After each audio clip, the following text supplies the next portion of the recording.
What's up, y'all? And today I can bring up somebody we can all hate equally. Universally, we can all agree that those who target and prey upon innocent children should spend life in prison, never to see the light of day again.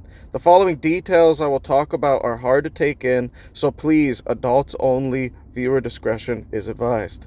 Thank you to another victim and Watchers.ie. I was made aware of how horrible this case is.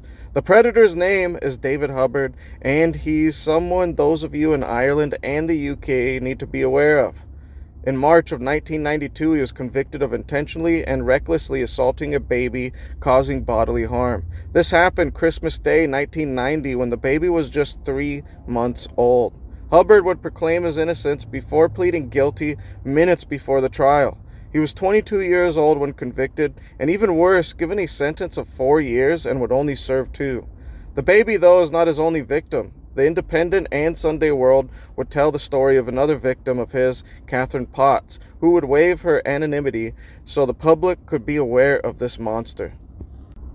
During the period of February 1st and August 31st, 1985, Hubbard would assault Catherine when she was just 10 years old.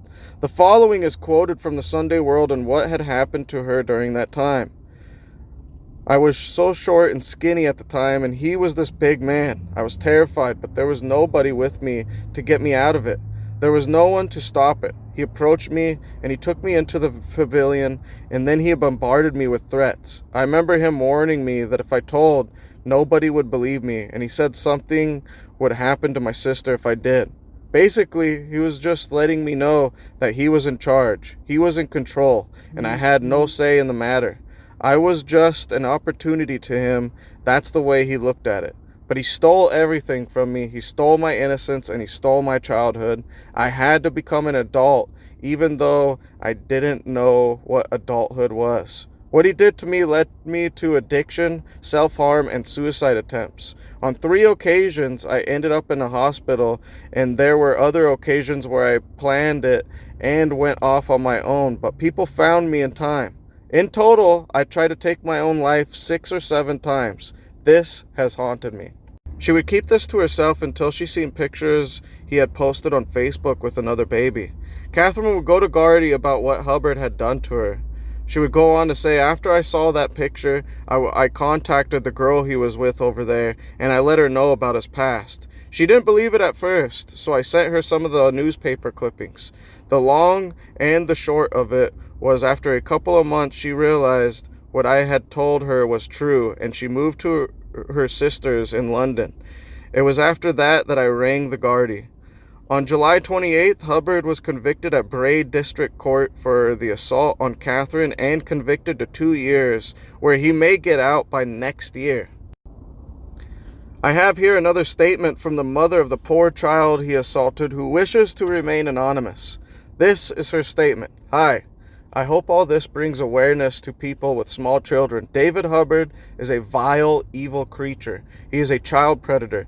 32 years ago, he abused my child. I have made people aware of this, but never went into detail. When a judge said on the 28th of July 2022, we can name and shame, as I had to hide his identity for 32 years, I decided to put my story out there to try and protect other children. This was not about sympathy, as I have lived the last 32 years in silence. Please, please watch out for this creature, as he is due out of prison mid-2023, after receiving 2 years on the 28th of July for grooming and abusing a girl when she was just 10. If anyone has been affected by this creature or any other, please break the silence and do not suffer on your own. God bless. I want to use my platform to make people aware of this man. He deserves a far larger sentence than what he got. If you have been victimized by this man, please come forward. You can remain anonymous on here if you want. Please watch your children and be aware of this man when he is released next year. Stay safe out there, and if there are any more people like this that you would like me to be aware of, please feel free to message me on TikTok or Instagram.